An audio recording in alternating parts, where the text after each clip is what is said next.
brief overview to refresh everybody? We weren't planning on it, but we Okay. can.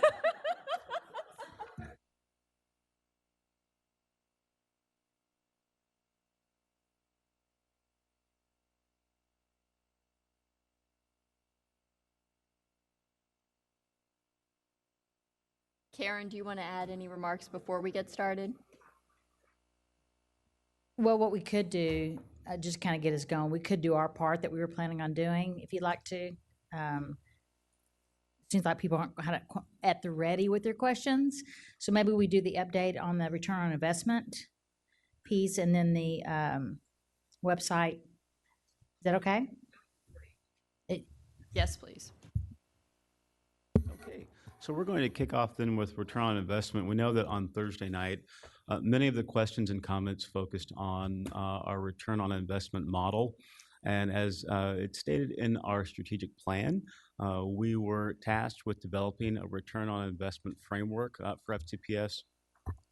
We see this as one piece of the decision-making framework that we're going to eventually have where the Department of Finance and OPE will be collaborating together to create a decision-making framework. But it's kind of that chicken and the egg piece where in order to have that decision-making framework, you do have to have some kind of return on investment model. So I worked, no, I didn't work, I actually had some conversations with Dr. Sockwell, and he and his team worked diligently to develop a model that you actually saw an example of in our pre-K study, where we looked at the monetary return on investment for over time for our pre-K services that we provide students. And Ms. Michael actually highlighted that in the Goal 4 report.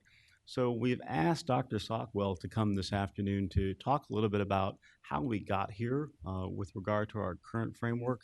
And then, of course, answer any questions that you may have about where we're going with the framework and answer any questions you had from the other night. So with that, I'm going to turn it over to Dr. Sockwell. And if we could pull up the slide on return on investments, there's just one slide there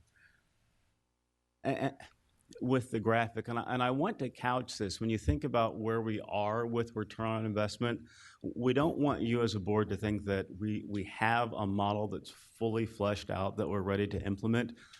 Within this continuum, you can see, yeah, so the slide is there. Within the continuum, you can see that we are just in the beginning stages of this work.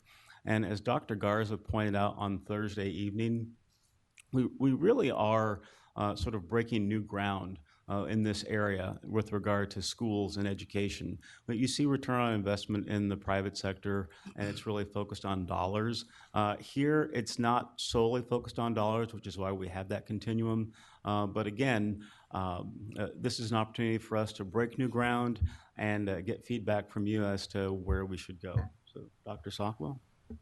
Great.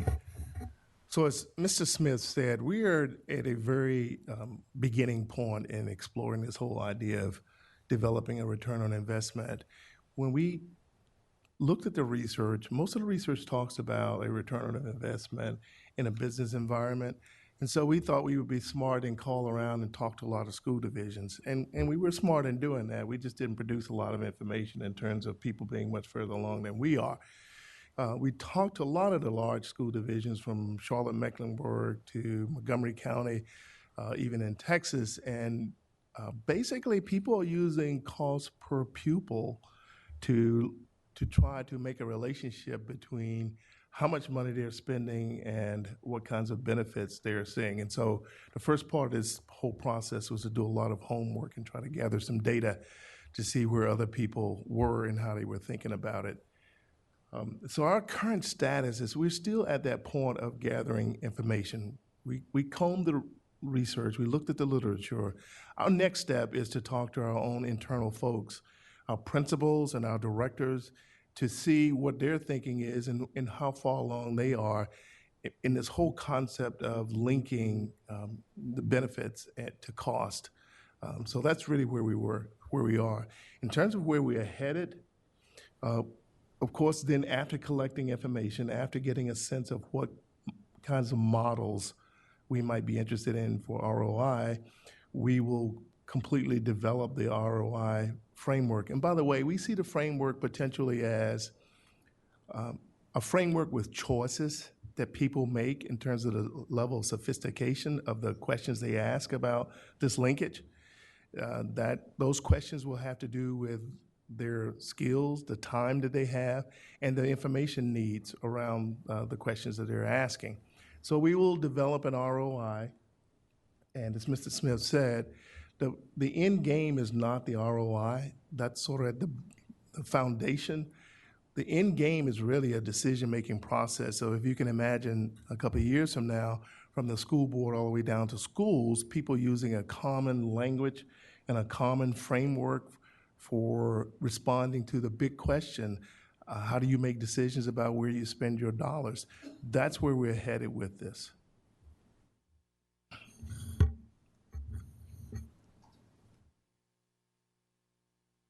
Do we have any questions on that? I know, Sandy, you put your hand up. Yeah, I think it's wonderful that we're trying to get to the heart of return on investment. It is a challenge. I can see that because we don't make a profit, not at all. But I do think it's worth pursuing. It's a worthwhile goal to say where's the bang for the buck, and you've already done some of this work with the preschool, and I think that can be a good model for where we go forward. And just on that point. And I wanted to make the point that I had made one time before, that the work that you did there on the early childhood education does suggest that that shows us a path forward. I think that helps substantiate what we have heard in other venues, that early childhood education in some ways pays for itself down the road. Maybe not entirely according to the numbers that you've given us, but I would also say that it argues for perhaps an ESOL, an English language learner preference at the early childhood education level, which I gather we don't have now because you've documented that. So that was all I had on that particular point. Do you want me to have all my questions on goal 4 or just or move on? Well, on that particular point, I think that while this will be somewhat complex to figure out, I think the real value ultimately is as we continue to be challenged for resources to support our school system, any way that we can continue to provide more transparency and more awareness on the part of our community in helping understand, yes, we are spending this amount of money for whatever it is we're spending it on and what we're getting as a result. What are the benefits to the overall community and system? So that's the real, I think, ultimate goal is certainly it helps us, I think, drive monies where we get the greatest impact and highest yield. But I think ultimately, too, it also helps us be more transparent and I think help us better engage the community about how we're spending, engage and educate the community. And Dr. Garza, I want to add that where feasible, we will be using this model for future reports to the board from OPE, much as we did with the early childhood report. So I can't say that we're going to use it in every report coming forward, but where feasible and where, depending on where we are with the development of the framework itself, we will be providing some of that information to the board with the reports we're bringing forward. Did you want me to finish my questions on goal 4 or is there more to the May presentation? I suggest we focus on the ROI Sure. first and then go back to the rest of the questions? Elizabeth?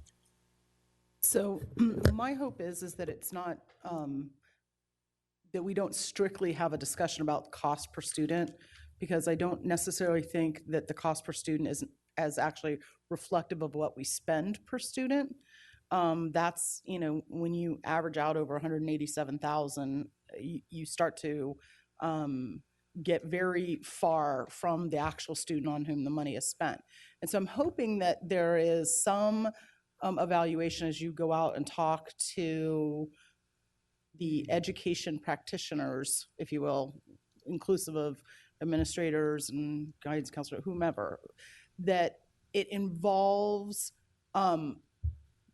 student growth, because we have a lot of students where that sort of benchmark that's out there, like, oh, well, on-time graduation or what, well, that doesn't account for where the student started. Students with disabilities, I mean, so the uniqueness is, and I can't even begin to, artfully describe it, but the concept is, look, are we putting money to a student that is moving the student and progressing that student forward? That's the sweet spot, if you will, instead of, oh, for this much money, we wound up with this percentage of kids graduating on time or something. That's very, very distant. So I think at a more granular level on the return, because it isn't the big return on investment, it's the return on investment for that student. And I know that's a difficult task, but I hope that that's part of what you're looking into. Yes, and that cost per pupil piece is very low on the continuum. It's actually that first level one on the continuum as you go up through cost description and then academic, monetary, and then social return. So I have a feeling that when we start gathering information that a lot of our staff will be at that lower end of the spectrum because we haven't really had many discussions around return on investment as a system. So, but we'll see what that looks like with the data we receive. But the key I'm trying to make is that we not use in the abstract cost per pupil that we do like the division definition, but that when you're looking at it, you're talking about, well, what's practically spent, for this student where they are, because it may not be the $10,354 or whatever it is. Sure. It might, for that student, it might be 17. Well, is 17 the right amount for that situation? On his or her needs. And do you dramatically change that student's outcome if you spend 19? Do you make no real difference spending 17 versus spending the 10,354, whatever? Elizabeth? You? Janie? Thank you. As I had said earlier, I'm very glad that we're going to attempt to go down this road. It's one that obviously citizenry has been interested for a very long time, and it's very, very difficult to answer. So on the one hand, Dr. Sockwell, I'm glad that you all are trying this, and I will have a great deal of respect for your efforts because I know that you are statistically very careful, so that whatever analysis that you do, it is scientifically based, so that's good. But I guess if again, I guess coming off of what Mrs. Schultz just said, part of our challenge is that we really can't take a whole cohort look easily. Children change every year. There's so many other variables when we're dealing with children, but at the same time, it is definitely worthwhile looking at it. And Mr. Smith, as you're saying, looking at academic, social, monetary, right? So we take a look at all of that. And I guess the question is time frame for trying to figure out how to craft this. Maybe I missed it, but how long is it going to take? And I think we probably are in the forefront. I don't know if anybody else, everybody talks about it, but actually going down this road would be very, very useful if we can do that, but very honest in how we tell the story and how we craft the story, because it's not an easy one to tell. So time frame, any other insights as to how you will craft it, what kind of story we will lay out, parameters in order for us to do this? So I think in terms of time frame, there's a difference between having the framework and then having that framework be part of our culture in FCPS. And so some of the conversations we've had is that possibly 3 to 5 years out, we could see this being part of the culture of FCPS. In terms of time frame, we'd like to see something by the end of this coming school year with ROI being more firmly embedded in some of the discussions we're having. At the same time, looking at the decision-making framework, having that a bit more fleshed out and seeing how the two of those fit together. And so we would like to see something by the end of the school year that's a bit more than what we're going on right now, which is basically a white paper that we've been working from. I will also add that one of the foundations of the ROI is having the data, access to data. And in some cases, we don't really have readily available data to ask certain kinds of questions. And so we'll have to go through this whole process of identifying the kinds of data that we need. We were somewhat fortunate in the last evaluation that we did with early childhood or pre-K, because we did have a lot of the data available. But if we were to look across the school division and ask, can we do this kind of analysis for most of our programs, I would say we would be data challenged right at this point to do that. And right, and just follow up in our student information system, because right now most of our hard data comes out of that, and that those are long-term development pieces. And so, and I guess can we go back in and add a marker within that system now, or because of what we've already adopted, that because that's an interesting challenge that we'll have. I think we're going to have to look at all of the pieces that go into this, because to the point of getting the data, we have to capture the data the right way in order for to do this calculation. And some of the literature documents say when you're trying to do ROI, don't go back and try to capture that. Try to see how you could capture the information going forward, because that's going to be the best approach as we try to develop this framework, trying to figure out how to capture the information so that we can calculate the ROI.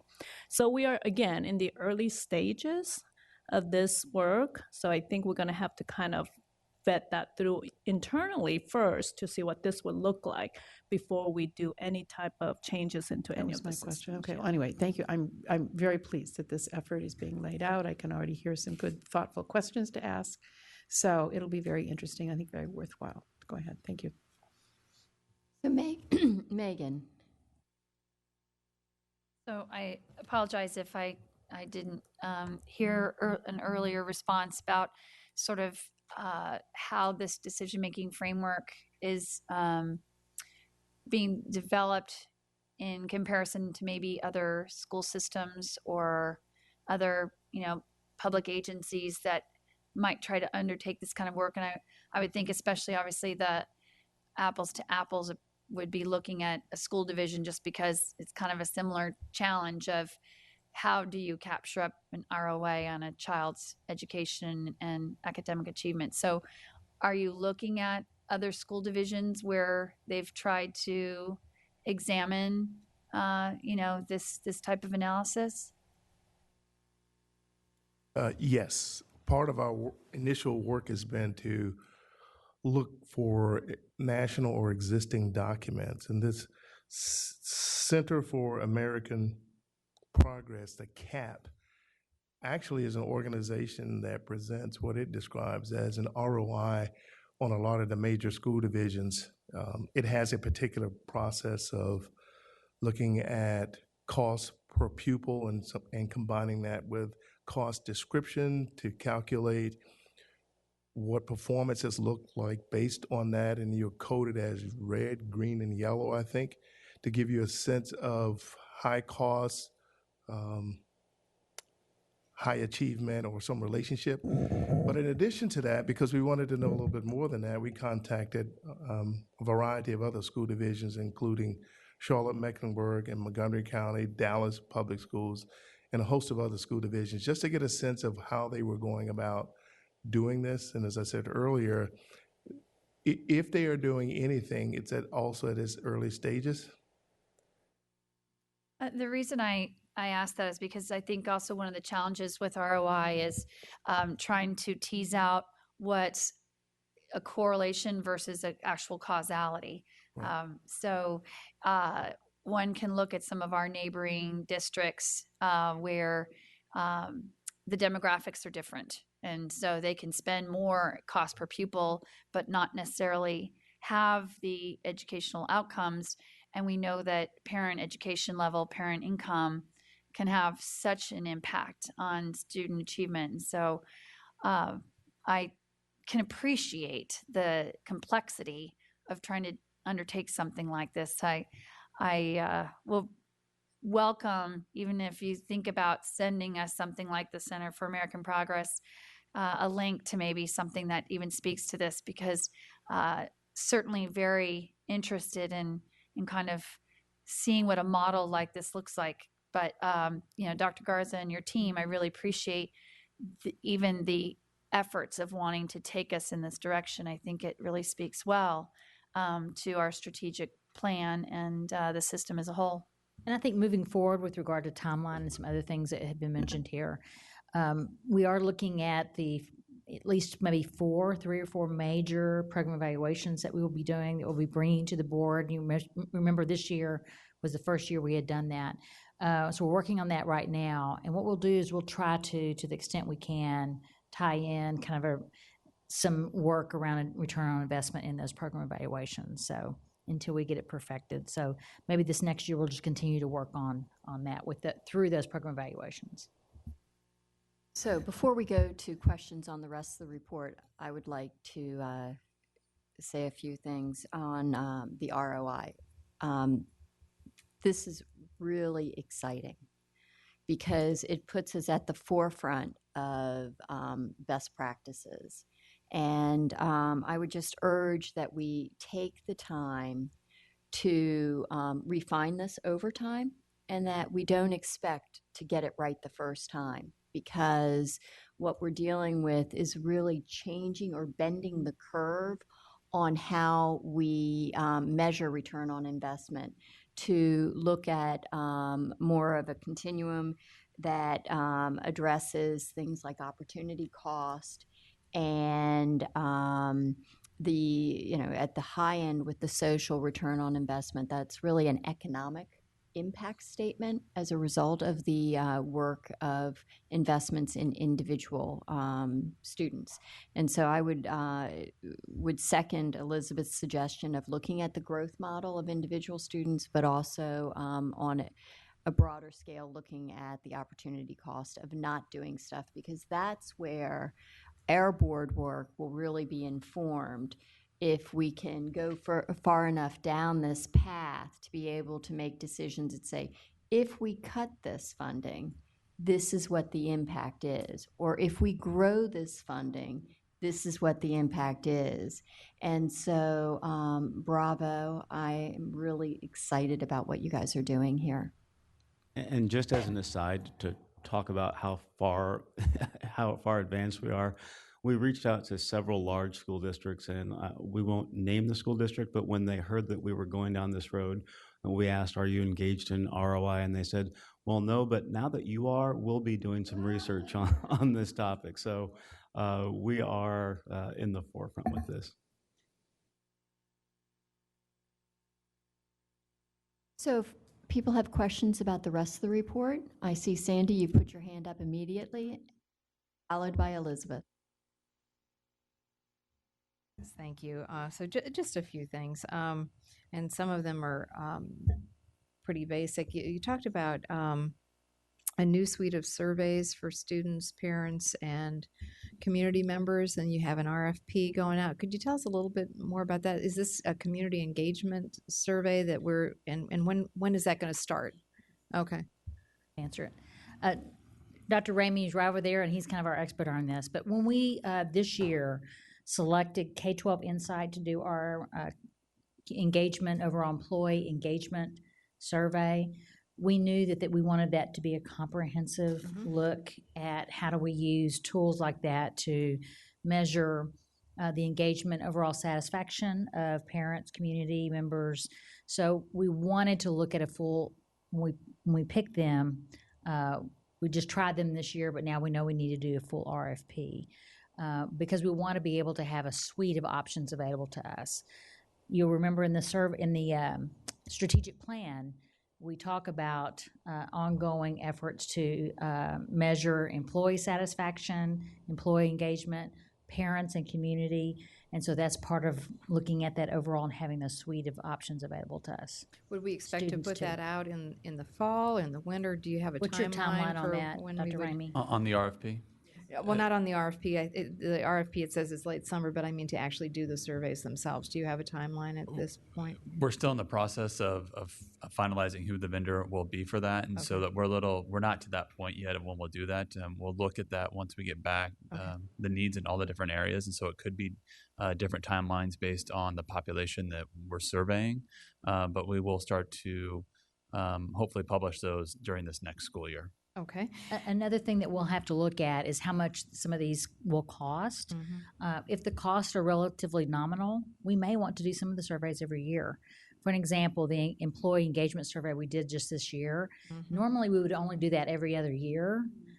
If we can afford to do so, given that, and manage it, I'd like to do some of them even on an annual basis. So we'll bring that back to the board once we have a little bit more information and have a recommendation for you all. That would be great. I see also that we're talking about having a joint dashboard between FCPS and the county. I don't see the details of what we expect to include in that. What kinds of information are we expecting to see on that dashboard? So, as part of the Economic Success Strategic Plan at the county level, we've been working as a small work group around trying to create a joint dashboard. Ms. Quinn and I have actually been to one meeting where we had a vendor come in to present some work. It's a dashboard that other local jurisdictions are using. I don't believe that the members of the Board of Supervisors, or at least representatives, were very happy with that particular dashboard. So we're going to engage in some talks with other vendors to look at capabilities of certain dashboards, the kinds of information that we want to share with our public, understanding that there's a lot of overlap in the data at the county level and at the school level. So we're, again, in the very early stages of looking at that dashboard, a dual dashboard for the county and the schools. Could you give me a couple of examples of the types of things, though, that you're looking at, or the things that you've sort of batted around for information that we share? Or have you not gotten into that? We haven't gotten that far. I know that Ms. Michael and her group have been working a little more closely with the internal dashboard in terms of Fairfax County data.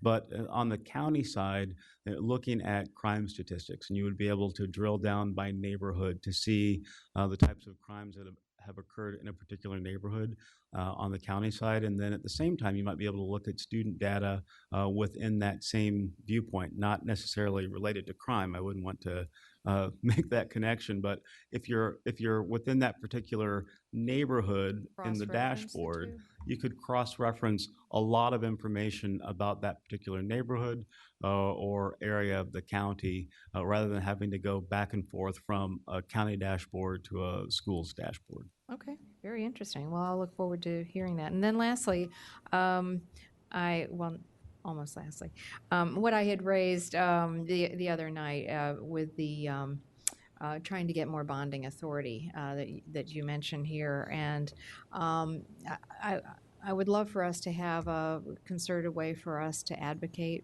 for that, and I'd ask you to kind of think through what we might do. I know in the past we've requested it, but I hope we can cooperate with the county on getting ourselves more bonding authority. Mr. Moon remembers he had an amendment one time a couple of years ago asking for that specifically. So just something that I think we should be thinking about, a concerted effort to work with the county on that. And it sounds like they are open to that now with their CIP. Have there been more conversations on that issue? Mr. Moon, do you want to respond to that?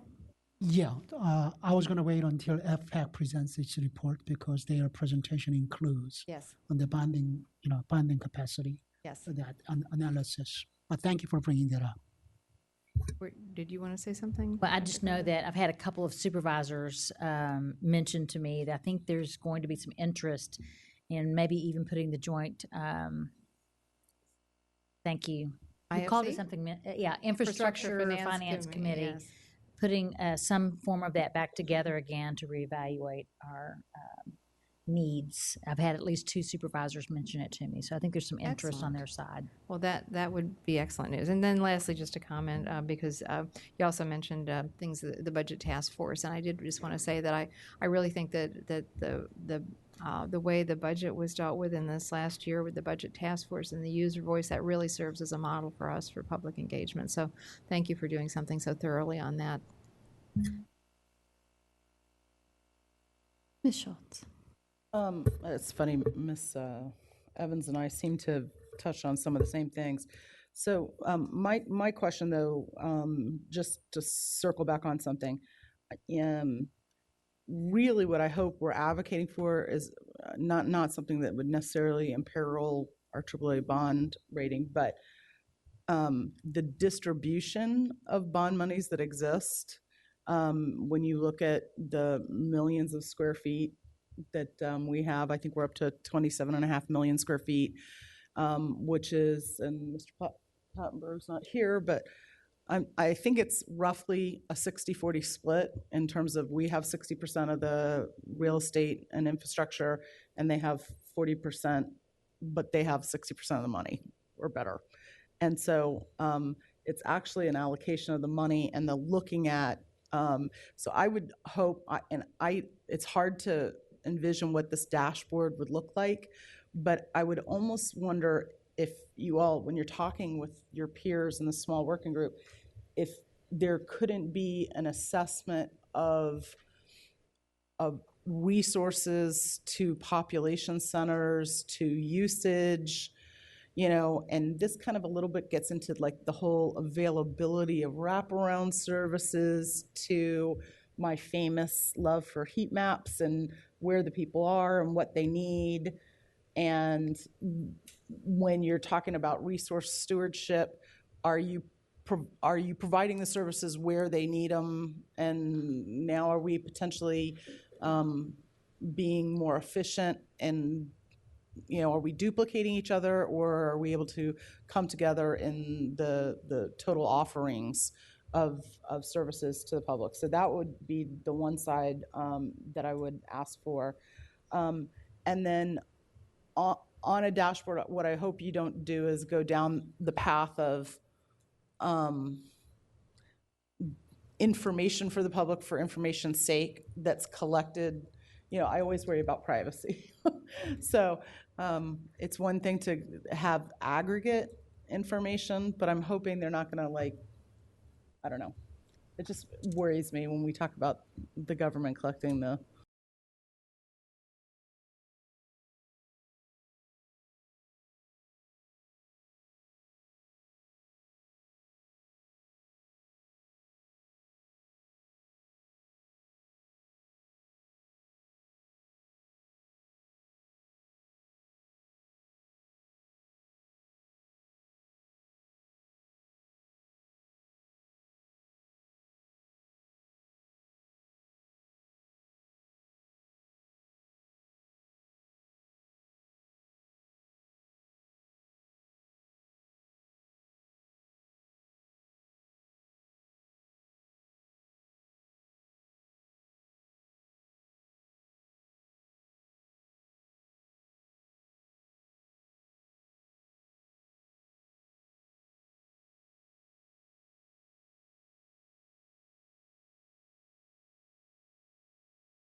Also, just another example of where,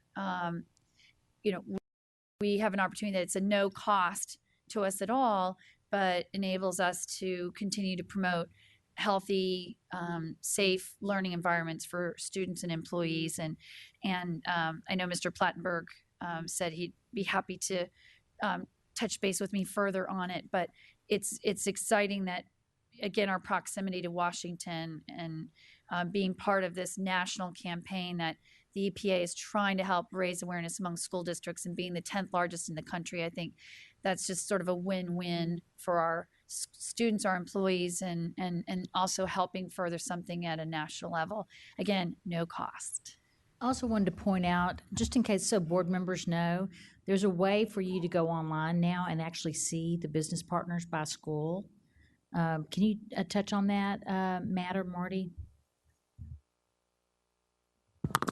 So yeah, there has been an alphabetical listing on the website, if you can find it, that does have every school and the partnerships that have been in place with those schools. This summer, we are actually engaging in a thorough look at that to ensure that it's up to date, that it's reflective of the current partnerships. We also know that schools obviously enter into their own partnerships that don't necessarily come through at the district level. So we are looking at that as well to ensure that we have a more accurate representation of the total community. But there is a current listing on the website that does list by school each partners. And in the school profiles as well, you can go into every school and see who they list as their partners. Thank you. The next question I have is on slide 24, where we were talking about the 2016 disaggregated cost per pupil. And I was just wondering, I hope everybody appreciated Thursday night. I did not ask the question because I knew we would have a work session. But I just was hoping for a little bit more, I guess, clarity on when I looked at that gen ed number at 10,580 students. I mean, obviously, when you're talking K-12, there's going to be different costs, even at maybe educating an elementary school student versus a middle or a high school student.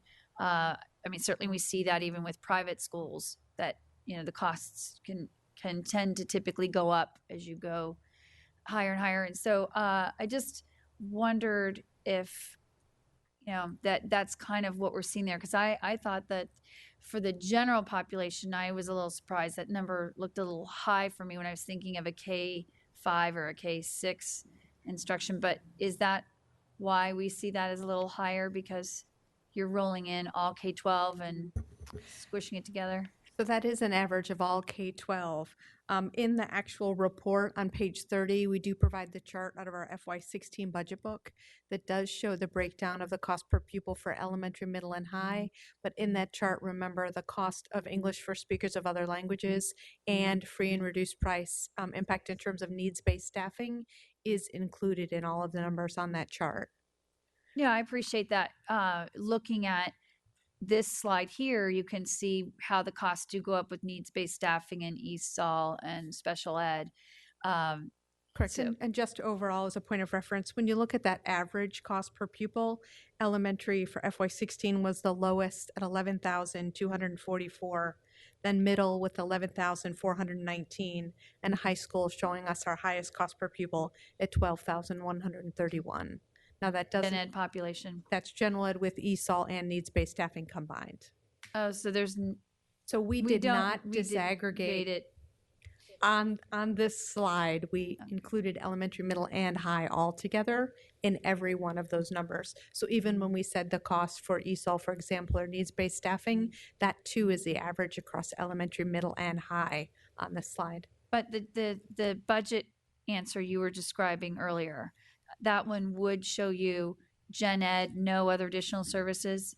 It's general ed, which includes ESOL and needs-based staffing in the budget book. It's not disaggregated. The first time we've ever disaggregated and separated out ESOL or needs-based staffing is in this goal 4 presentation, right? So part of our future work, certainly, because this question came up, we could take this disaggregated cost per pupil a step further and then disaggregate it again by elementary, middle, and high by level. In the gen ed section.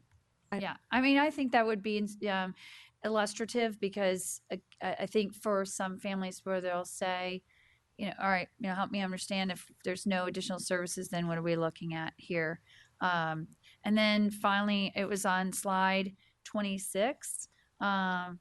Just quickly, there's a reference to the Virginia profile, or the profile of a Virginia graduate, the legislation that's going to facilitate sort of a redesign and creation of that approach. My appointee to the advisory committee on CTE, he's been lobbying for the fact that coding could be viewed in the future as a foreign language alternative. And I know he saw that now apparently whether it's through the Virginia Department of Education, they're creating a working group on this very thing. And so when I saw that here in the slide presentation, I thought I'd just use that as an opportunity to check in. Are we as a school system starting to identify people to work on that? How would I tell, Yes, what they're people in my doing, what district. he's speaking of is the fact that you all know that we've been pushing for some time more flexibility around high school graduation and graduation requirements. We even have developed a white paper and a model just as a starting point that's been, people know about it out there. And that's part of that conversation. So, FCPS has really helped, I think, push that. I think there's a lot of interest statewide to having many more options available, and that would give us the ability to allow students to really maximize career and technology education opportunities that currently are somewhat limited. So the reason I brought it up today, though, is as board members, we may have people who serve on our advisory committees, like our appointees, who are saying that they're interested in being considered for this type of work. And what I was trying to get a sense of is, the Department of Education, are they contacting FCPS and saying, hey, we'd like you to identify some citizen volunteers to serve on this thing? They haven't lately. What they were doing right now is having public forums throughout the state. In fact, they asked me to participate in one Thursday night, but we had a board meeting. So there'll be many more of those. And right now, Michael Malloy is drafting a position statement for us that we will share with the board before we send. That would be great. Because we don't want the conversation to occur without us. Exactly. And that was one of the things that this gentleman said, that even minimum, if it's that Michael Malloy is, helping to represent our voice in this conversation about the Virginia profile of a graduate, that would be one of the areas that I'd like our board to consider including in the advocacy. So, all right, well, those were my primary comments. So before I take the prerogative of asking my questions, does anybody else have any questions? Just a couple. At the very beginning of your document, you talk about this setting the stage for future policy guidance from the school board. And that policy guidance includes achieving a guidance on achieving a structurally balanced budget and taking a long-term approach to budgeting so that we could, I guess, address both short-term and long-term needs. And that's especially timely given the discussion we had on salaries earlier today. And then a third area of funding along those budget and stewardship questions or comments is the IDEA funding, which is federal funding, and the fact that we only get 11% versus the 40% we're supposed to be getting. Is it your intent to come to us with with suggestions on how we should address those policy issues and having a future discussion around this table? And so that would be on the first two. And on the third one regarding the federal funding, is it the suggestion by staff that we include this in a more robust approach towards the federal government in our legislative program? I think yes to the last question with regard to the policy statements around finance. That may be something that we would bring to the chair or maybe to the governance committee as a starting point, because typically the governance committee would begin the work around policy statements and move those forward. But we're ready to kind of start that ball rolling in whatever way the board chooses for us to do so.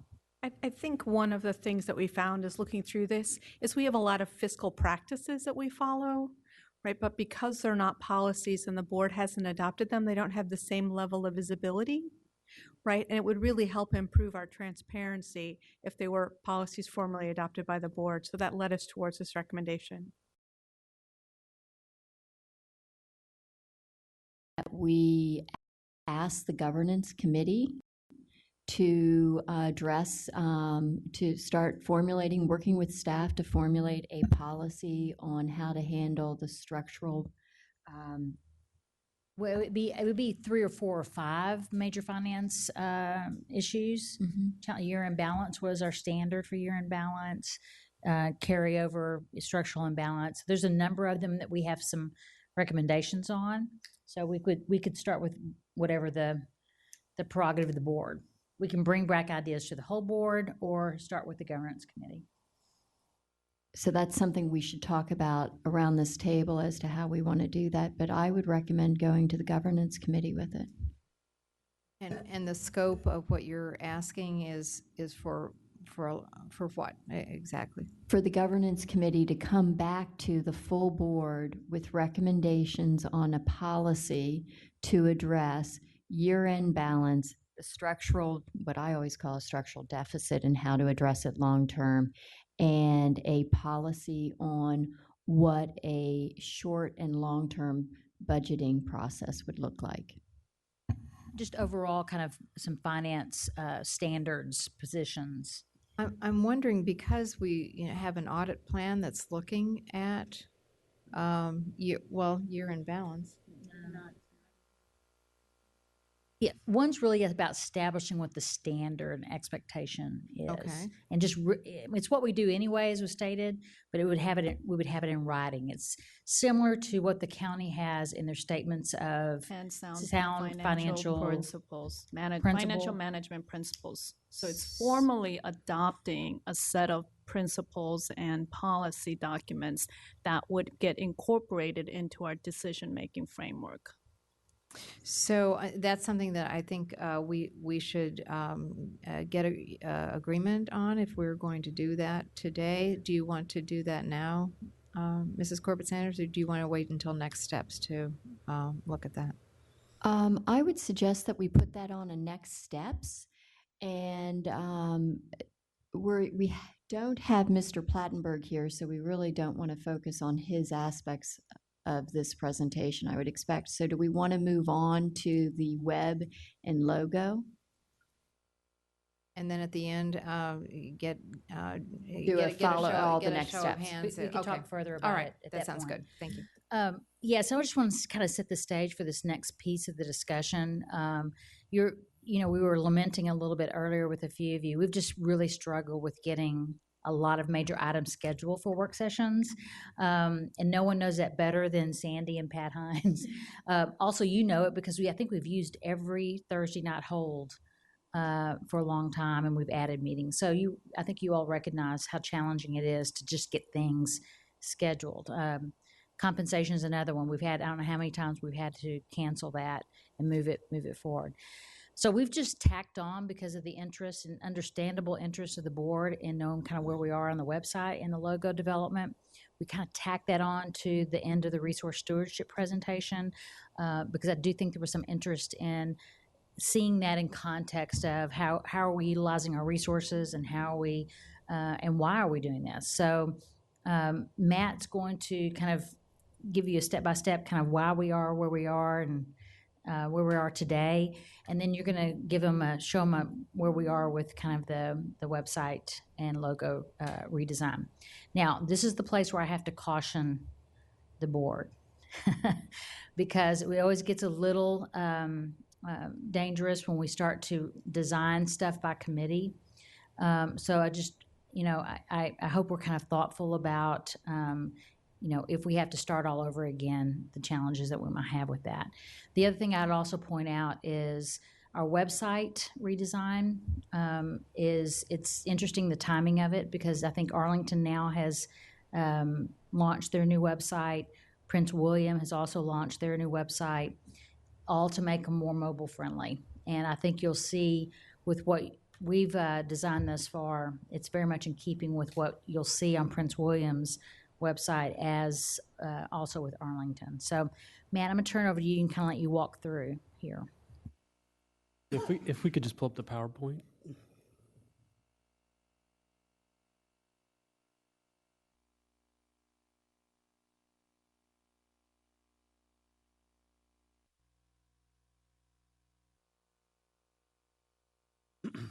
So just to reset a little bit in terms of where we are. So approximately 2 years ago, is my understanding, it predates my arrival here, the school board had expressed an interest in taking another look at our tagline and our logo, feeling like it hadn't changed since the late 1970s, and so that was something that we wanted to examine, to look at from a perspective of ensuring that it reflected who FCPS is today and who we want to be moving forward. And in fact, I'm going to be very specific. That conversation occurred at one of our work sessions around our strategic plan development. And you remember there was an entire work session around updating our vision statement, our mission statements, our belief statements. And we talked about also the tagline and the logo, and we struggled and struggled and struggled with it. And finally, the board said, need to hire a professional, get some professional help to do this. Do you remember that conversation? And so that's where we are with that. So the other areas that we then took a look at as part of this process was that we really looked at the development of Portrait of a Graduate, the extensive community engagement that was done there, the development of Ignite, the strategic plan, and then we also had partnered with our colleagues in the Office Program Evaluation to do an extensive communications audit. And so all of that was a way of input to look into, are we reflective in our messaging? Are we reflective in our overall logo design, our websites, in terms of who we are today and where we want to be moving forward? Again, as Dr. Garza just alluded to, we did seek outside help to support this effort through a competitive RFP. I think one of the key things that we look at when we talk about the web development is that we know, and I think everybody here can acknowledge with Pokemon Go and everything else that's happening, that mobile is the future. It is here. It's been here probably for a while now. And we're a little bit behind the curve, quite honestly, in terms of where our audiences are and where our audiences are going. Today we see that 91% of teens go online from a mobile device. I should say that these statistics are national statistics that come from the Pew Center. And that we do see that 65% of adults are using social networking sites.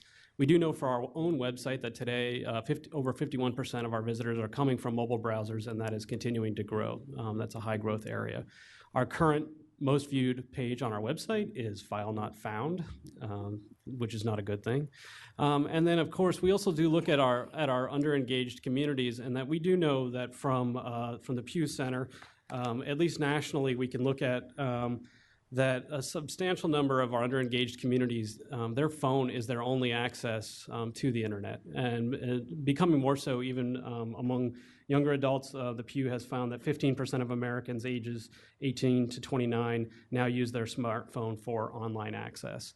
So when we think about who's our audience and how are they receiving that information, and how do they interact with our information and the data that we want to provide to them, we know that being mobile friendly, being designed to the smaller device is critical for our ability to reach those audiences.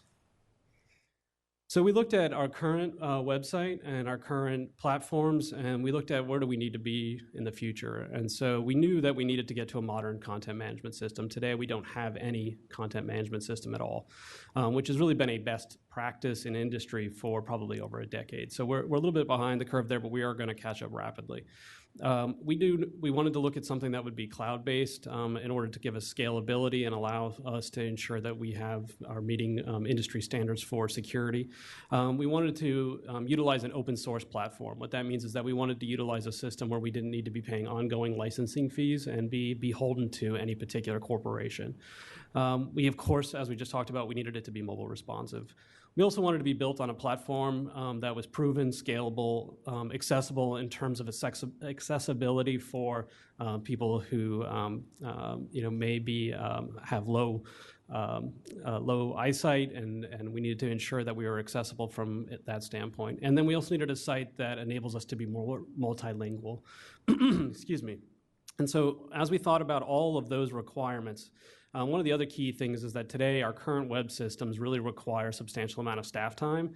They also require a substantial amount of training and require some specialization, which means that in some cases an SBIT or a school-based person may be the person who's dedicated to doing the website. Thank you.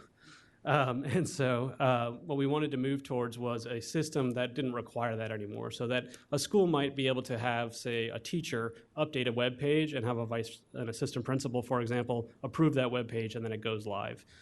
So that was another critical component to our web development. So where we are today is that we have decided on Drupal, which is a cloud, and we're going to be going with a cloud-based hosting environment for that Drupal platform. Drupal is an industry standard. It is a high-functioning, highly scalable platform that's utilized by numerous higher education institutions. It's utilized by numerous government agencies. It's utilized by many corporations as well. So it is a very proven, capable platform. We have awarded a competitive RFP to help us in this development. It's important to note that this is really a built from scratch. We had to start over. We couldn't really build from what we had. We had to really start from zero. So we really looked at how do we do this in a way that makes the most sense moving forward. So this is a substantial amount of work in terms of rebuilding. And then, of course, we wanted to integrate our new designs based on the work that was done around the logo.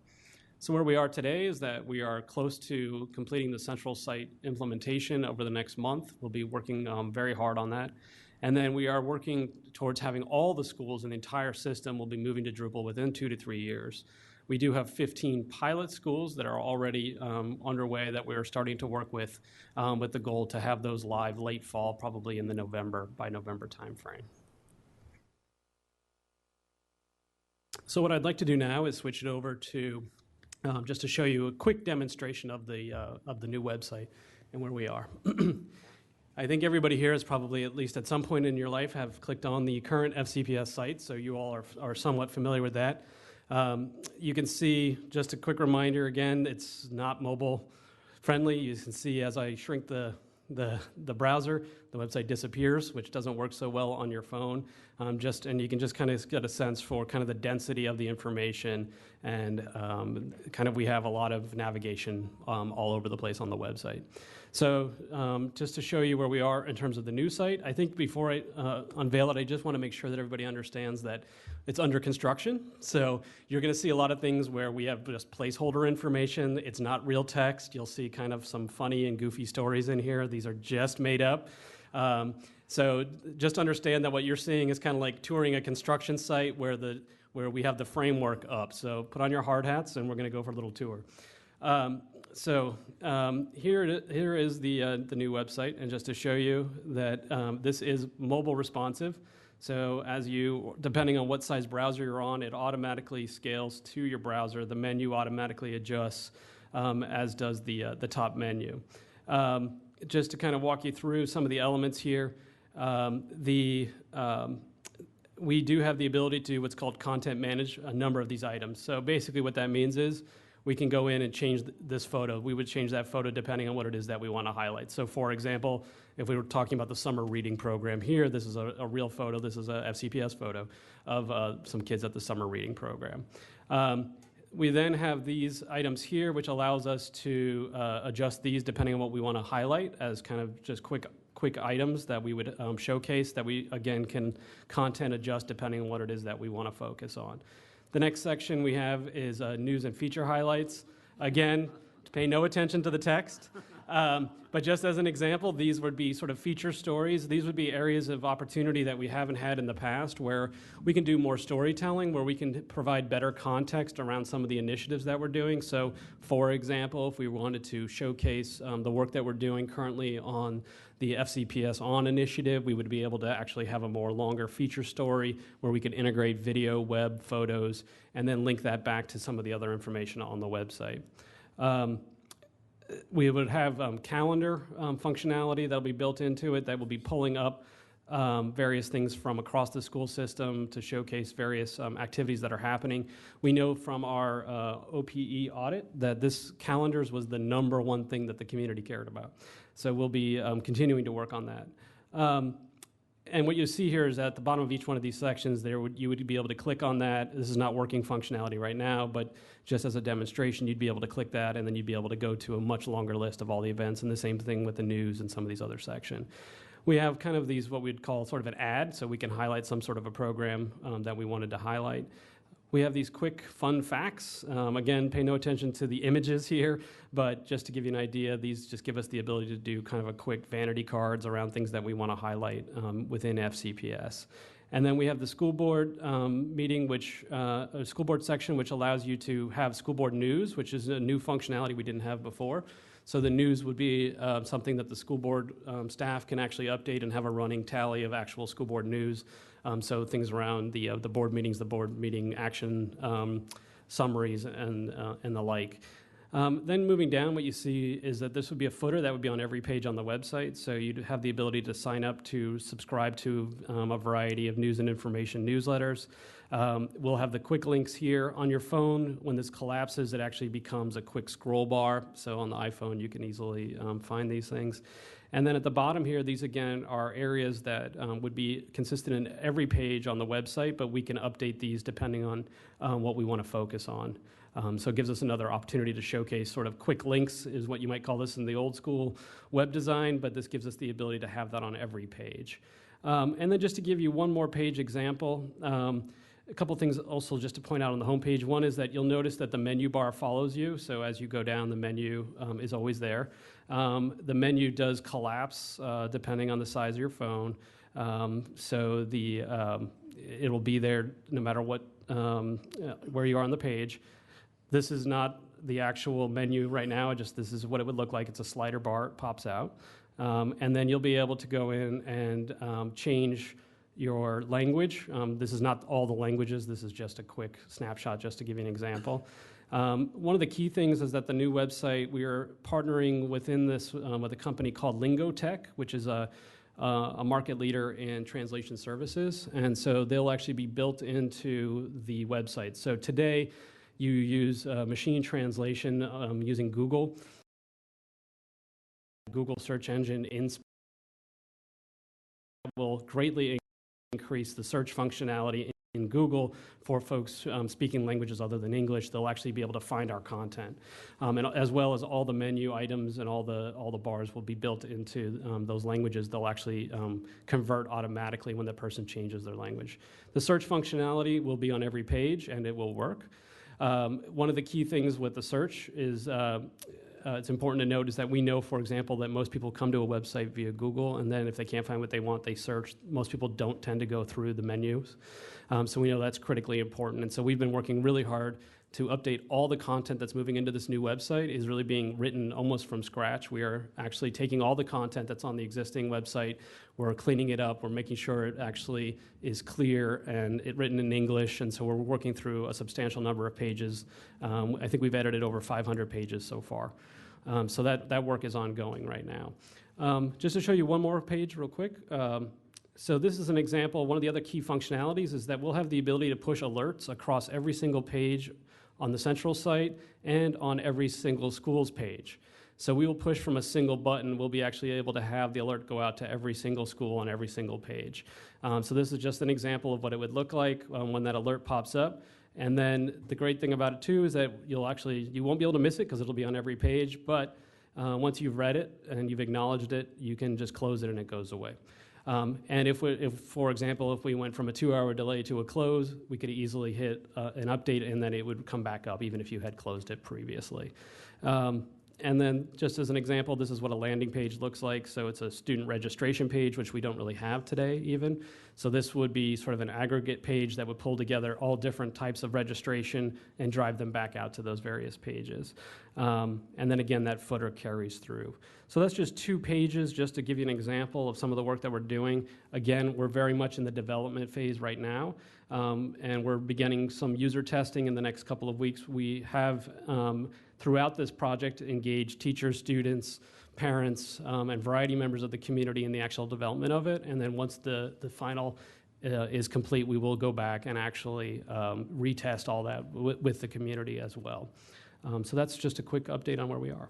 A couple of other things I would add. I think Matt mentioned it earlier, but what's really, I think one of the most important changes is the fact that this is a template and doesn't require any unique technical skills and knowledge, so that there's the ability for our schools and our department leaders to be able to update and keep information current and accurate, because it doesn't require going to we can control it, certainly we want to do that, but it doesn't require as much time. So this could be a major time saver at the campus and department level, people who are responsible for different websites. So I think that's important. Then Matt, I want you to, we certainly want feedback on the kind of where we are. You'll see that it's still kind of under development. We still have the pilot schools we'll be working with in this next year, and we'll learn a lot from them as well. I don't know if you want to take about questions on that first, or let's go on to the logo development. I think I would take questions on that first. Okay, the website, okay. So I have Janie, Sandy, and then Megan. So I just want to say kudos. This is great. It's been more than 2 years that we've wanted this. So this is really very, very exciting. And the only question I have is good old board docs, which is frustrating and not very searchable. Will all of the important documents of the school system, including the school board documents, also be on this page so that at least they're searchable off of the main website? So this project doesn't touch board docs. Board docs is a standalone program. However, what we are doing to the degree possible is where we have included content, we've tried to make sure that if there's a presentation given that was presented to the school board, if there's a link that goes back to board docs, that you could at least search within the content on the existing website and find that information, and then it would link, but it would still link you back to board docs. But at least it becomes more searchable off of this page. Great. That's the goal. Thank you. Very exciting. Thank you. Sandy. Thank you for all your work on this. I think it's looking marvelous. The two big things that I think is really important, I know you know about them, is the search engine. And so are we confident that our search engine is we've tested it and it's much better than the current one? That's always been a frustration. So the search engine, I can guarantee you, does work. The challenge we always have with any search, and it's true of any search engine, is that we are very dependent in making sure that the content that's put up, when it's put up, people clearly include all the relevant buzzwords, keywords, things that people might be searching on when it's posted. So both in the description and the way they position that information on the website is critical, as well as what we would call tags. So when they tag that information, it's critical. So we'll be going through a training and making sure that those who update the content put that information up there. The other key thing that we've been putting a really heavy emphasis on is that we really need to get away from PDFs, because PDFs really hamstring us in terms of our search capability. And there's a number of other challenges with PDFs. So we are, including the fact that they're not mobile friendly and a number of other things. So we are putting a very heavy focus with this new website to move away from PDFs to the highest degree possible. So it'll be an iteration, it'll be an evolution, but we're working on that as a critical component of this. The second thing that I think is really important is the contact us. I know we have it up there. You know, you can see it if you're looking for it. But I'm very glad to see that we have it more prominent there. Do we have that in multiple places? I know on the current website we have a teeny tiny one down at the bottom. So again, so this. Oops, I don't know what I pushed. This would be on every single page on the website. Excellent. And so again, it would follow you throughout the entire website. Because excellent, because that I think is critical. We need to have people know how to reach us. So and again, it does follow you down even through the website. So the menu stays with you wherever you navigate. Oh, good. Very, very good. Thank you so much. Megan.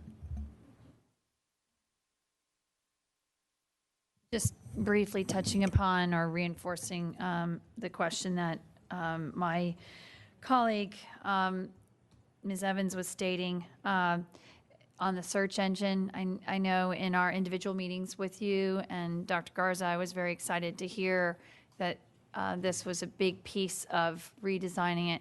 And so just now I was testing out if I typed in homework regulation, what would come up? And the first link that shows up is my newsletter, where I mentioned homework regulation. So it's just, that's where oftentimes what I've had to do so far, and I know we've all talked about this, is you go to Google search engine in order to find anything related to FCPS's regulations and policies and things. So just know that we recognize it's going to be a work in progress, but the fact that this is finally getting tackled after numerous years, it's just very, very exciting. And I appreciate what you noted earlier, that you're going to be working with some test groups, because how else to know the navigability except for to go to the very, public that we're trying to serve. So looking forward to its continued evolution.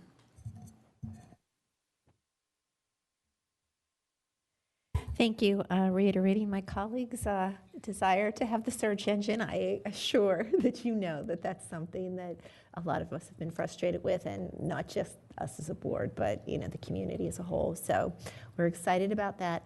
I see the logo up there. Do you have and I don't want to do anything by committee, Dr. Garza.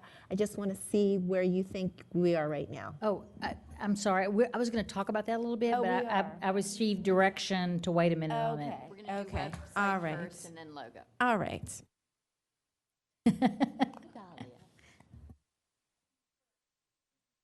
Well, then I might wait. But quick question, does this affect the app at all? I know that's run by Board Docs, the mobile app.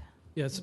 So eventually we'll be looking at the app in terms of the long-term sustainability of that and whether that makes sense in terms of something that we want to continue doing long-term from a whether it's the most effective way, but now that we'll have a much more mobile responsive site, and whether that's the most cost-effective way to do that. But in the near term, the app will continue, but we are going to look at, once the new website is up and running and we make sure that it's meeting everyone's needs, that we'll be looking at whether that's the app in its current form is something we continue.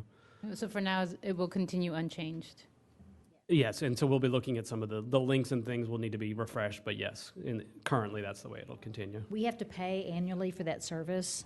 So at some point, now that we will have a website that's mobile friendly, at some point, if we can wean ourselves off of the app, but have everything that you would normally get on the app being easily accessible here, it would behoove us. Thank you. Okay, before we move on to the logo, I do have a couple of questions. You have an $819,000 price tag on this. Is that a phase one price tag, or is that the total site development for all of our schools? So that's the total site development. That includes the schools. What the vendor is doing is helping us set up sort of the initial 15 schools and establishing that, and then we'll be doing a lot of that in-house as we move forward. So that total that you see there is the total installation cost. Okay. And along those lines about resources, you have a section that the school board news, and that you're going to be able to have greater access to school board communications. Does that mean that you're also going to be building templates for school board members and training us to be able to utilize that portal a little bit more effectively to engage our constituents? So yeah, this is something we've actually spoken with the clerk about in terms of how individual news may be displayed on individual school board members' pages, and that is something that is a capability that we're looking to build into your pages, so that you could have a potential within your page, you could have news on your page. So will you be working with us to kind of do a requirements definition of what there's a commonality amongst all of the school board members as to what they're looking for? Yes, and that's what we've been speaking with the clerk about. Okay. I would, from a timing perspective, given that this is going live in 6 or 8 weeks, when are we going to hear about that? Well, I think you're hearing about it today, I guess, but in terms of where we are, basically what we're working on, and we're working closely with the clerk, I think one of the key things to note is that once the site is up and running, we do have the ability to continue to evolve it. We can always add functionality, and we can work with the clerk's office to make sure that those pages are reflective of the needs of the members. Yeah, and that needs to be done relatively soon. However, you'll note earlier on, this is a 2 to 3 year project because of just the number of sites that we have. So I don't think there's an expectation that we have everything done in the next 6 weeks. We'd like to have the main page of the system kind of launched, but we'll be still working through the pilot school, so I think there's still opportunity. The school board is phase 2, kind of. Well, it doesn't even have to be phase 2. I think it could be sometime soon. I just don't think it has to be in the next 6 weeks, but it could be soon. The school board pages as they exist now, generally in terms of it, you have a profile, You have some linkage to those will exist not in that same exact form, but that general information will exist on the new pages. In terms of the expanded functionality is something that we'll be looking at. And my last question before I hand it over to Ryan, I know he has some questions, is links to social media and whether or not you're planning on having an interface similar to Hootsuite where you have a single point of interface that can then populate multiple sites, multiple vehicles for your communication, your Twitter, your Facebook, your things like that. So in terms of the tools that we utilize today, and I think social media is outside of Drupal, so social media exists outside of this. But in terms of our tools that we have started to roll out in the last year, the News You Choose platform, which is built on a system called GovDelivery. The GovDelivery tool does actually allow you to post both in terms of your newsletter and to your social media that you can link to. So for an individual school, that does give them some time savings to be able to post that in multiple forms with one push. So Drupal itself doesn't actually do that for us, but that is something that we're looking at integrating, is that GovDelivery tool and Drupal together do give us that capability. Ryan. Hey, just one question that has not yet been asked. Currently on the website, we have toolbars, headers, footers. Are we making sure that all of that is incorporated into the full menu, or where are those various things going to show up? So I guess I'm not entirely certain of your question. So No, we have on the website, we have the red, so we have the red thing, we have the yellow thing, we have these blue things. Right. Is all that going to be on that front page? This is what you're seeing here is the front page. I mean, when you go to full menu, So the full menu, and again, this full menu is not built out, and it's not, just so you know what it's looking like. But yes, so the idea here is you'd be able to go in, you'd be able to go to About FCPS. It's currently exists on the homepage, but it's much cleaner. It actually works for your mobile device. So you'd be able to go in, click on various things. So again, what you're seeing here is just a mock-up, so don't think of these as being the menu, but think of the functionality in terms of the way that it would work. So you see, obviously, it's the same content on each of the sub-pages right now, but that's basically the way that functionality would work. Perfect. Thank you. Mm-hmm. So should we move on to the logo discussion? Okay, let me just give a little context to the logo development. We did hire a consultant to help us do this. I've done this before in some other places I've been. We bring lots of different leadership team. Okay, so I'm not criticizing the school board. It's just when you get a group of people together, it's difficult. So we had a first round of sharing the logo with all the school board members. We got some very important, I think, feedback from the school board members, individual school board members that we've tried, I think, to incorporate. Let me first begin by saying, if you look to the right of the new logo, the Fairfax County Public Schools, Engage, Inspire, Thrive. The colors, first of all, we heard, I think unilaterally from every school board member, you like the colors. I think there was some tweaking to the yellow we made, and maybe a little bit of tweaking to the blue we made, but very minor. And liked the Engage, Inspire, Thrive. We got great feedback on that as well. And I think I mentioned to many of you, the reason I like it is it is absolutely reflective of what we talk about, and then it's very much aligned to our Portrait of a Graduate, our strategic plan, everything that we talk about that we value. I think it is represented there. I also like it because it reflects about our core business, about teaching and learning in children, Engage, Inspire, Thrive.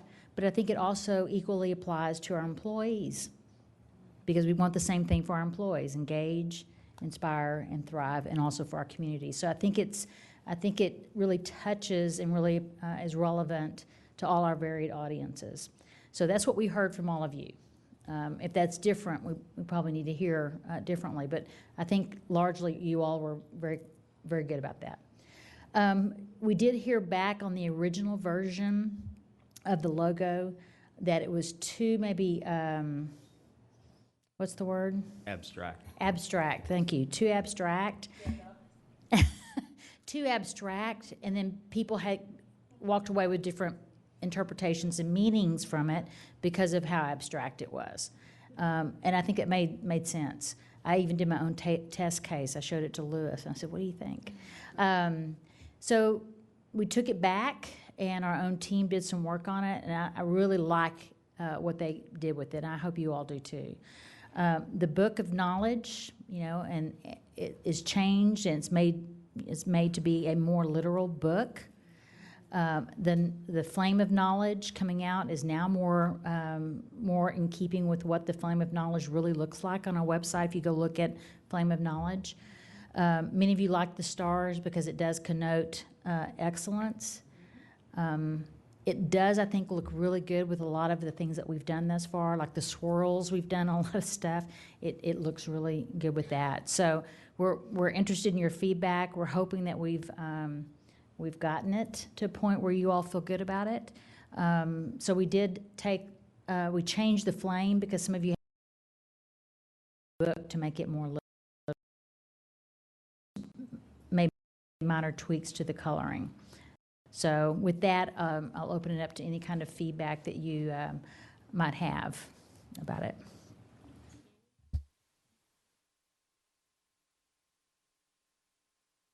Well, thank you. I was a little bit of a critic for the book and the flame, so I do see that it's changed, and I appreciate that. I guess what I'd like to know when we're going to do like smaller versions and things like that, what do we have like any examples of those, if we can see? Okay, taking off that just FCPS and the book. Okay.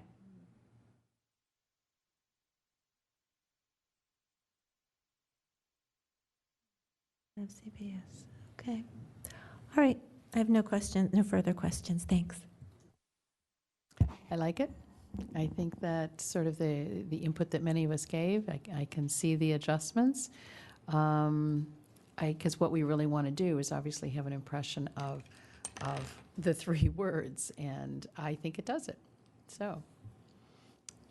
We always like a logo to reflect what your core business is, and that's what's always very challenging, and that's why so many school systems use the kids, and they all look kind of the same, or they have an apple, some variation maybe of an apple, so it's difficult to come up with something that really connotes an educational institution, and I think it does it. Yeah, and what I like is it does not immediately bring to mind something else. Right.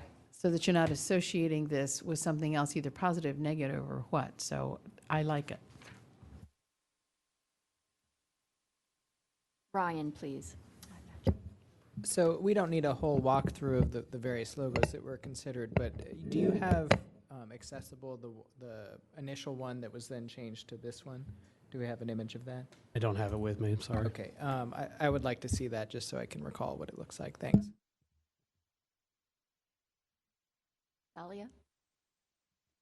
Thank you. I do. I also like the changes. I think it addressed a lot of my concerns with the first one. And as soon as I saw it, I thought of that education is about lighting a flame rather than filling a vessel. So good job. Thank you.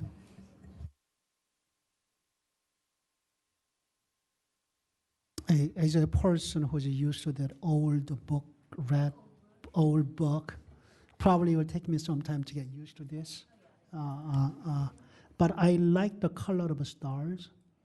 That's my color. But I was wondering whether that small third star could be a full moon.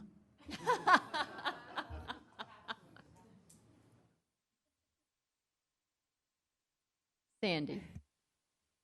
I really do like this. I think that it says what we want to say. I love the three words. I think it really conveys what we want to do.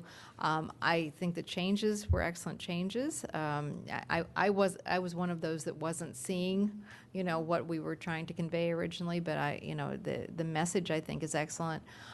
It's very clean. I like the fact that it's very clean and modern. You look at it compared with the other one, which kind of was an old-timey font and all that. So I do hope that this matches well with the swirls, because I think the swirls are really beautiful and creative, and it conveys fluidity and creativity, I think. And so it would be, I'd love to see this next to those, because I hope that matches, because I think the colors and the message in those swirls were, which I think we're going to continue to use, are we not?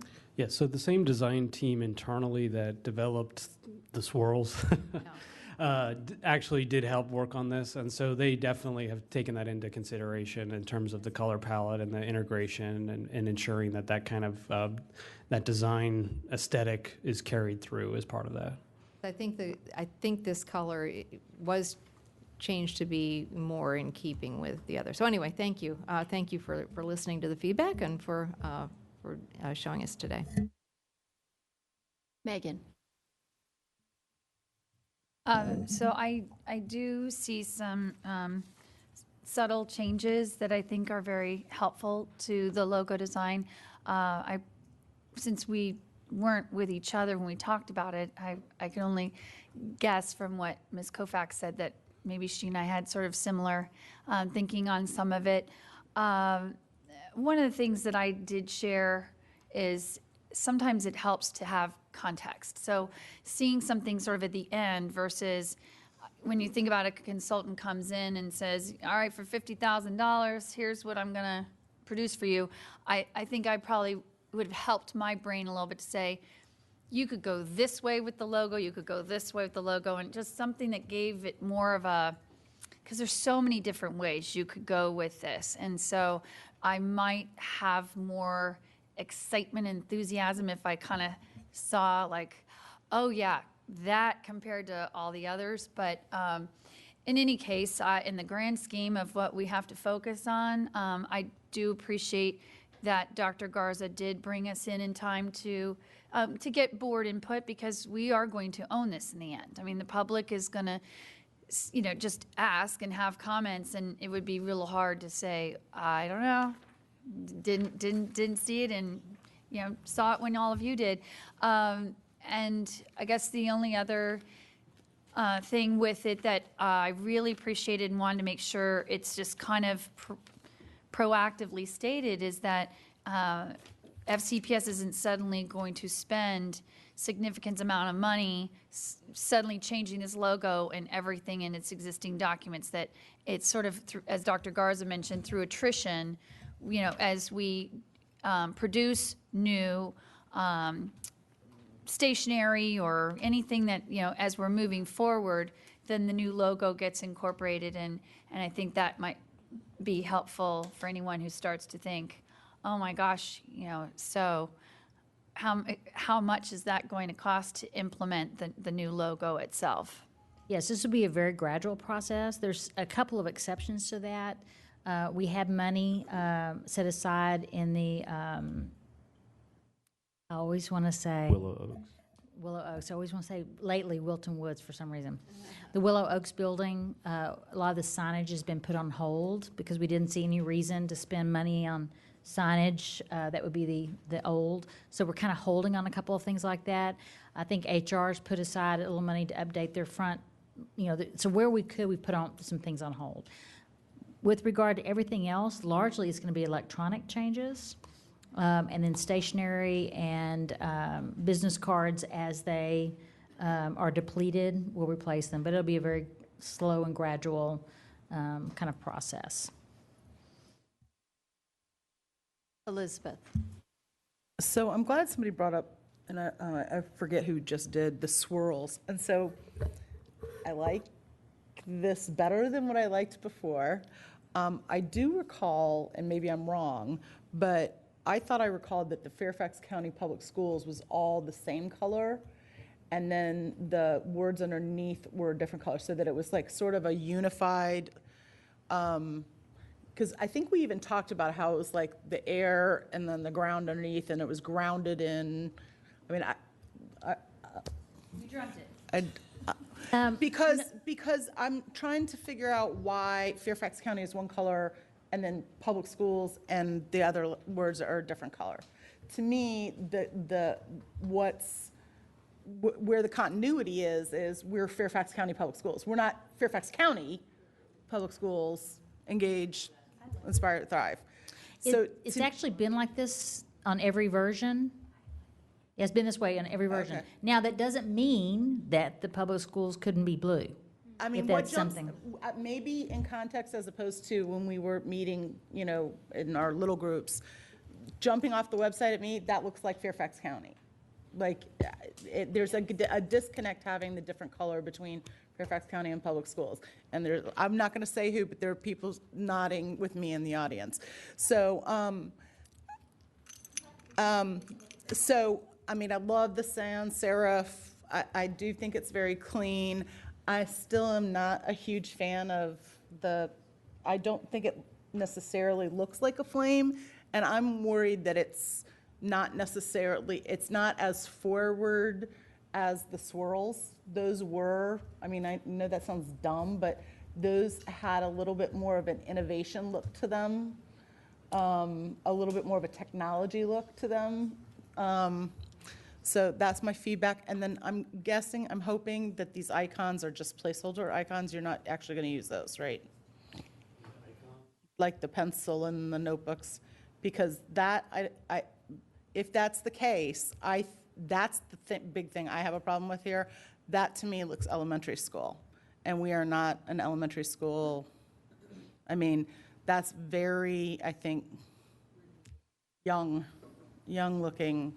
And I think back to the strategic plan, the types of stuff that you had in the strategic plan that were, I don't know, that was a little bit broader, I think, in terms of, this is sort of kind of going backwards, a little educationally, you know, Apple and notebooks and pencil. So on the FCPS, the colors, we could look at a couple of variations where we made Fairfax County Public Schools one color and the Engage, Inspire, Thrive a different color. We could certainly look at that. Because when you pop up can you pop up the mini logo? That's the thing that really did it for me, is when you pop up the mini logo, the PS is in the blue. So that's the thing that really did it for me. Okay, and we heard you on the icons. I don't know how far we are with that, but we can look at it. We can take a look at that. I just think more innovative, a little bit cleaner, a little bit more technology, a little more. The pencil's actually a rocket ship. Exactly. And having had 4 boys, I watched them do this with a. So I will just have a couple of last comments if nobody else has any comments on this. First, thank you very much for putting this session together. I think it's really important. Most importantly to me is to make sure everybody understands that this is a revenue neutral activity, that the timing of doing, at least this is what I've been told, the timing of doing this, coupling the logo activity with the web redesign, is that we actually are being good stewards of our resources, that this is not, the deployment of this new brand is not going to add cost. That's correct. The website and launching at the same time with the website just made sense. The website redesign, there isn't a large one-time expenditure that the board approved at the end of last year. But that was something based upon what we've heard very strongly from our community, that this was their number one place for information and we needed to update it. And so it wasn't just a happenstance kind of decision on the part of this school system. It was in response to what our community said they really wanted us to do. And using funds carried over from last year. They were year-end monies last year, one-time monies. And then the only other comment I have is regarding the colors and whether or not you took the school board logo and put it next to it, just to make sure that the darker blues pick up that blue so that we don't have any clashing. Because oftentimes you'll have the two next to each other. So I think first it's important to note that the projector isn't doing us any favors, but the in terms of the color representation. But Yeah, we did certainly look at both the county's logo seal, the county seal, and the school board seal, and I think that they are reflective of those, so that they do balance each other. Make sure the Pantenes work. Sure. Any other questions? So should we do, I don't believe we have any follow-up on this except for the looking at the icons below. Is that correct? Good. Okay. Oh, Tammy had. Well, I also, I kind of just wanted a next step to ensure that the newsletter, the school board newsletters are just part of this. It's not, as you said, something down the road. Because I know there's still a little bit of a struggle, you know, in the office. And I think it's, well, that's where the newsletter first came up with, was PEC. But I think it's extremely important that we have user-friendly for our executive assistants, and for them, the ability to pop in pictures, things like that. You know, I still find ours a little bit behind what our county Board of Supervisors are putting out. They're putting out things, you know, consistently with pictures, and it's just it's a little bit of a struggle for some in the office to get this done for us, and it's extremely important. Like, we've kind of put that on hold, and it's extremely important that Matt, your office is communicating with theirs, and that your office is helping the school board office attain what we need to, as far as being able to put out newsletters that are as current and show the school board in the light that we are the professional, you know, we're professional communicators, and we are the elected officials, you know, not with just text documents, but we have pictures, we have links, and it's not so difficult, because it's been difficult. Right. Yeah. So I think a couple things on that. One of which is that it's important to note that this web platform really will enable us to change the way in which we actually do produce news and featured content. So today, typically we sort of wait for news to be gathered and then we push it out in a newsletter. Well, the new website will be doing it in a much more real-time environment. So we'll be able to do daily news updates, daily feature storytelling, things of that nature.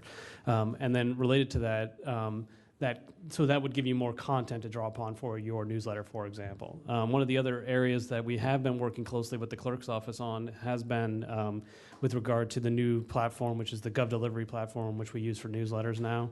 It's been an evolution. We've been working closely with the clerk's office in terms of providing training and providing those skill sets. I think GovDelivery can deliver all those things that you're talking about, and I think it's just something we need to continue to evolve in terms of making sure that that your needs are being met. So we'll definitely collaborate closely and continue to collaborate closely with the clerk's office on that. Okay, thank you.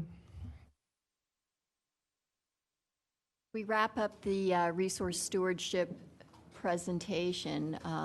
Can you put up our follow-up items, Eileen, please?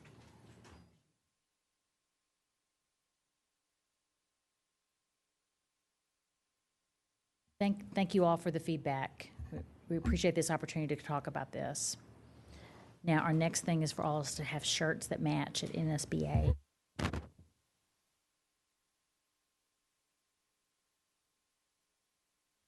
So,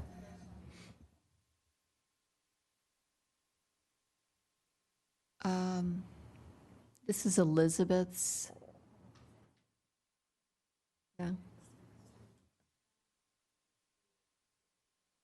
ROI. In looking at. We understand. Okay, good. Megan?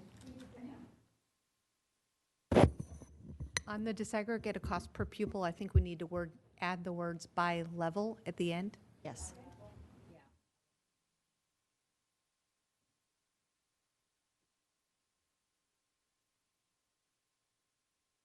Everybody's comfortable with that? Yeah, we could provide. Second one? that comprehensive, trying to capture what was at the beginning of your document to move it forward for policy guidance? Last one was specific to the board staff, school board staff. So I would just go school board staff. Oh, I on was that going to last get to one. that last. I wanted to make sure everybody was comfortable with the second bullet. Okay, I'm getting ahead of you, I apologize. Sorry. Yes, the second bullet, to have governance committee work on addressing the policy pieces that were recommended in this document. I'm sure the governance committee will do whatever the whole board directs. However, as the current governance committee chair, that I may not even be on the governance committee next time around, but I would, rather than governance committee handling something like that, if we could task that to budget committee. I know the budget committee is a full board, but if a budget committee chair and vice chair working with the superintendent could come up with some sort of straw options we can consider for the full boards, that's just something full board would have to engage in very actively. I would be fine with that. As the current budget chair, Ms. Strauss, would you like to? Yes, I think because if we are coming up with, to parallel what the Board of Supervisors had, this takes a lot of discussion, a lot of help and assistance, and I think that this would be a better way to go. So the Budget Committee Chair, Vice Chair, and the full board with staff support is knowledgeably going forward with this. I think that we'll get better help with that. That's fine. Do we have, Sandy? I am. I think this is preferable. I agree with Mr. Moon that governance really isn't the proper location for this. So as long as the Budget Committee Chair and Vice Chair do have the help of staff, I think that does, I think Mrs. Strauss is right, that needs to be put in there. So I could support this with that change. And I do think, along the lines of what Mr. McElveen pointed out, we should be raising our hands for these next steps. So do we have support for this? All in favor?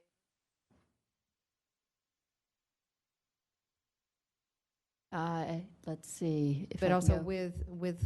It's unanimous. with staff support, it needs to be in there somewhere. Staff or, okay. Excellent. Okay, thank you. Next, revisit using, I don't think it's revisit, it's just confirm that, I don't even think you have to have the same, it's just confirm that they're comparable, or they're compatible Pantenes in the color. Well, I think it's, what Mrs. Schultz was suggesting was that public schools should be the same color as Fairfax County. So, Yes, that's true. so it should be consider using same color. Confirm use it, well, but right now it isn't. Consider. So consider.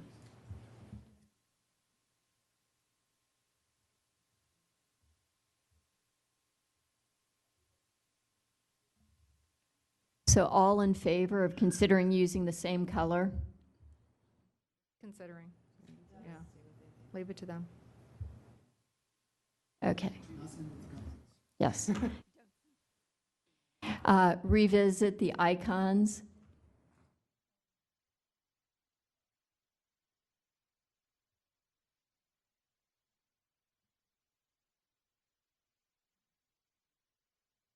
But with the understanding that we're leaving it to staff to decide, they're not bringing it back to us. So Absolutely. it's just we're raising the issue. Yeah. Right?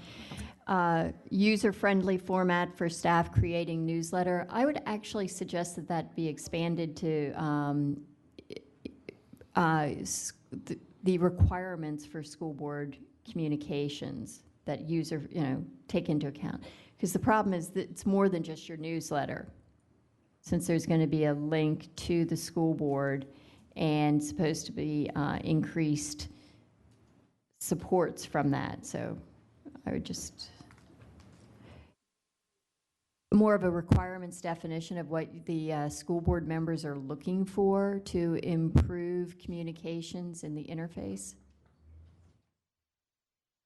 I'm not sure I understand what you're adding, Karen.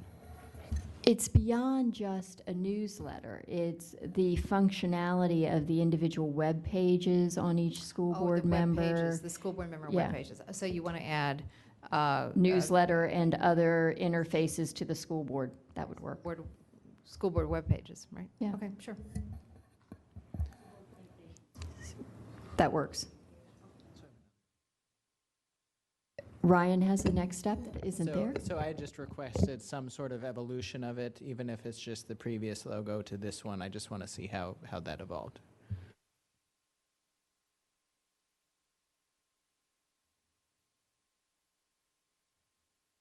And do we have, does that show your support for that?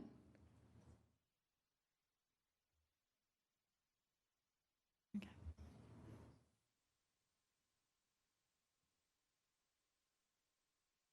Anything else, folks? Okay, then that is the end of this session.